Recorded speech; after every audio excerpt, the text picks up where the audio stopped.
Minha gente, sou Nelton Friedrich, ex-constituinte, ex-presidente da Fundação Alberto Pasqualini, secretário de Estado do Paraná e, ao mesmo tempo, durante algum tempo, coordenador do programa que criamos, Cultivando Água Boa, premiado pela ONU Água, no extremo oeste do Paraná. Mas a questão concreta é que estamos vivendo uma somatória de crises. Por isso, os padrões de produção e consumo que são insustentáveis estão no epicentro dessa grande crise. Porque é uma crise ética, econômica, financeira, social, política, cultural, sanitária, migratória e até espiritual. Por quê? Porque, afinal de contas, nós nos desconectamos da natureza. Nós construímos uma sociedade absolutamente da ganância e da cobiça, sem compreender os limites da natureza. E, acima de tudo, uma sociedade com muita injustiça e desigualdade. 1% da população global detém a mesma riqueza dos 99% restantes. As mudanças climáticas, por exemplo, o aquecimento global, já gerou 1 trilhão e 800 bilhões de reais perdidos no mundo em catástrofes naturais. 93% dessas catástrofes são relacionadas a eventos climáticos. E o Brasil é o 6º país do mundo, conforme a ONU, que mais sofre com catástrofes climáticas. Além do mais, não podemos esquecer o aquecimento global, que aumentou em mais de 1 grau Celsius. Desde 1850, isso é medido rigorosamente. Além disso, o lixo nosso de cada dia, a ausência de saneamento básico. E aí vem uma questão muito concreta, que é o consumismo. Porque que nós estamos consumindo mais do que a natureza tem de bens naturais que servem para todos nós por ano. Os Estados Unidos, por exemplo, que é considerado o padrão, que todos querem almejar ter o sistema de vida e o padrão norte-americano, os Estados Unidos, com 4,5% da população do planeta, consome 18% dos recursos naturais por ano do planeta. E o grave problema, nós rompemos com o equilíbrio. Hoje, 30%. Hoje, nós estamos consumindo 30% a mais por ano do que a natureza suporta. A biocapacidade, há uma sobrecarga. Portanto, a pegada ecológica, social, ambiental, econômica, é uma pegada que o rastro que deixa é o rastro que nos leva à insustentabilidade.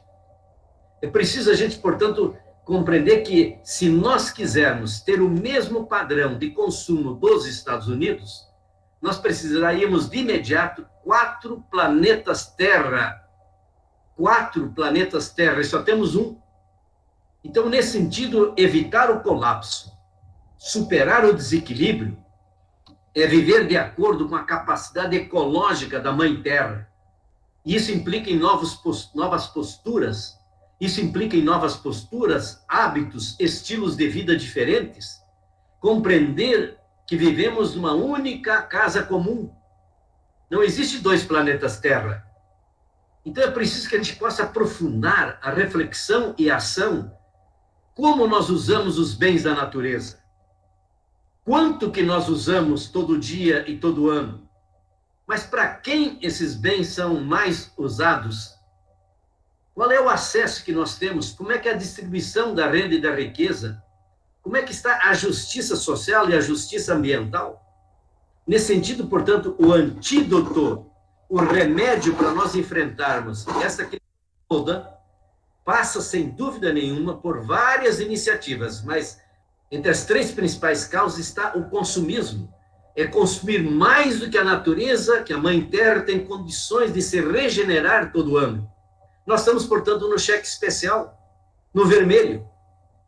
E é evidente que isso implica em nós termos clareza de que o consumo consciente, o consumo responsável, e mais ainda, que talvez seja a síntese muito maior do significado do consumo consciente, é o consumo sustentável para estas e para todas as futuras gerações. Então, o ato de consumo é, acima de tudo, um ato de responsabilidade, de consciência. Acima de tudo, é uma reação positiva e urgente que precisamos ter, porque isso implica em não apenas tratar como consumidor. Essa questão tem que ser tratada como cidadania individual e coletiva, como uma questão de cidadão consumidor. é muito mais ampla. Por isso, as nossas escolhas, e todos os dias, dos 365 dias por ano, nós fazemos opções, nós fazemos escolhas.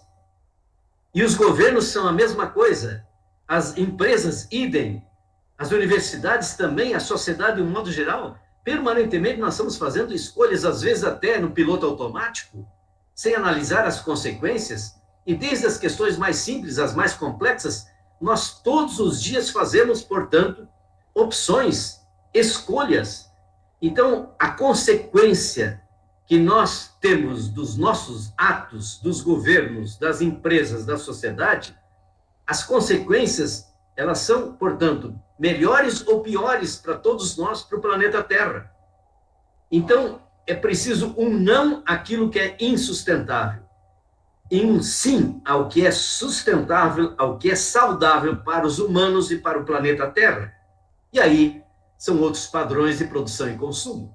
E outros padrões de produção e consumo implicam em nós colocarmos simultaneamente nas interconexões, nas interdependências, o ambiental, o social, o econômico, o cultural e até o espiritual.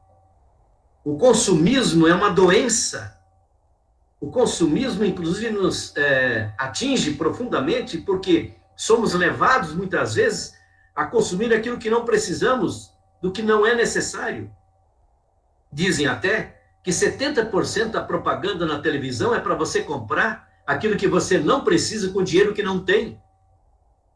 Ou, como diria o sábio ex-presidente do Uruguai, Mujica, mas que sociedade é a nossa que passa a vida inteira pagando prestações? Quando é que ela vai viver?